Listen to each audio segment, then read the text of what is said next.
حضرت سلیمان علیہ السلام اللہ تبارک و تعالی کے برگزیدہ نبی تھے اور حضرت داؤد علیہ السلام کے بیٹے تھے۔ حضرت داؤد علیہ السلام کی طرح اللہ تبارک و تعالی نے حضرت سلیمان علیہ السلام کو بھی بہت سے معجزات عطا کر رکھے تھے۔ آپ جانوروں کی بولیاں سمجھ لیتے تھے، ہوا پر آپ کا قابو تھا۔ آپ علیہ السلام کی سب سے بڑی خصوصیت یہ بھی تھی کہ آپ کی حکومت صرف انسانوں پر نہیں تھی بلکہ جن بھی آپ کے تابع تھے۔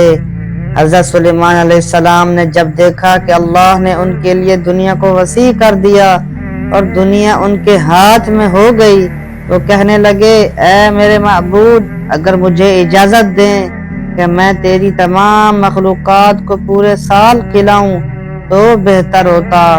تو اللہ تعالیٰ نے ان کے پاس وحی بھیجی کہ تو اس پر ہرگز قدرت نہیں رکھتا۔ پھر درخواست کی، یا الہی صرف ایک ہفتہ۔ پھر جواب ملا کہ تو اس پر بھی قدرت نہیں رکھتا۔ پھر درخواست کی، یا الہی ایک دن۔ فرمایا اس کی بھی قدرت نہیں رکھتا۔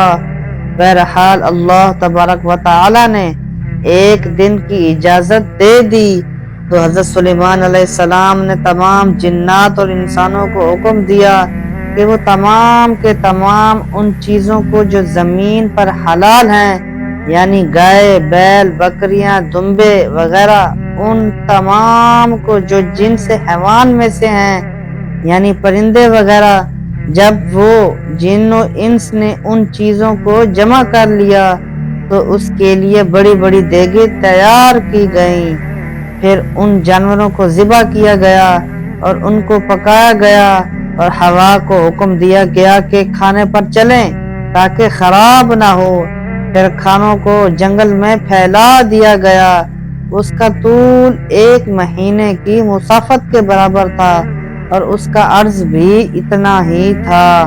پھر اللہ تعالیٰ نے حضرت سلیمان علیہ السلام کے پاس وحی بھیجی، اے سلیمان علیہ السلام، تو مخلوق میں سے کس سے دعوت شروع کرے گا؟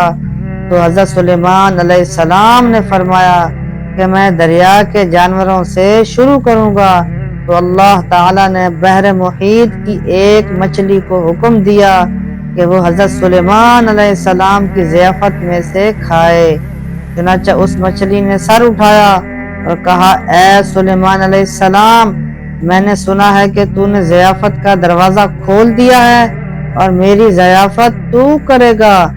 حضرت سلیمان علیہ السلام نے فرمایا، لے اور کھانا شروع کر۔ چنانچہ وہ مچھلی آگے بڑھی اور دسترخوان کے شروع سے کھانے لگی۔ مچھلی نے اس قدر کھایا کہ ایک ہی دفعہ میں سارا کھانا صاف کر دیا۔ اس مچھلی نے پھر آواز لگائی کہ اے سلیمان، مجھے کھانا کھلاؤ اور میری بھوک مٹاؤ۔ حضرت سلیمان علیہ السلام نے فرمایا، تو سارا کھا گئی اور اب بھی تیرا پیٹ نہیں بھرا؟ تو مچھلی نے کہا، کیا اس طرح میزبان کا جواب ہوتا ہے اپنے مہمان کے لیے؟ اے سلیمان علیہ السلام، آپ خوب جان لیجئے کہ میرے لیے ہر روز اس طرح جتنا تو نے پکایا دن میں 3 مرتبہ متعین ہے، اور آج میرے کھانے کے روکنے کا سبب تو بنا اور تو نے میرے کھانے میں کمی کر دی۔ اسی وقت حضرت سلیمان علیہ السلام اللہ کے سامنے سجدہ کرتے ہوئے گر پڑے اور کہنے لگے، پاک ہے وہ ذات جو کفالت کرنے والی ہے مخلوق کی روزیوں کے ساتھ، جہاں سے مخلوق جانتی بھی نہیں کہ کہاں سے آتا ہے۔ اس واقعے سے ہمیں یہ سبق حاصل ہوتا ہے کہ بے شک ہمارا رازق صرف اور صرف اللہ ہے، چنانچہ ہمیں صرف رزق اسی سے مانگنا چاہیے اور کبھی اپنے مال و دولت اور وزارت و صدارت کے بل بوتے پر انسانوں پر غرور نہیں کرنا چاہیے کہ میرے پاس اتنا مال ہے، منصب ہے، اسی لیے مجھے رزق کے بارے میں پریشان ہونے کی ضرورت نہیں، بلکہ سب کچھ ہونے کے باوجود بھی اللہ سے مانگتے رہنا چاہیے۔ دعا ہے کہ اللہ تعالی ہم سب کو اس واقعہ سے سبق حاصل کرنے کی توفیق عطا فرمائے، آمین۔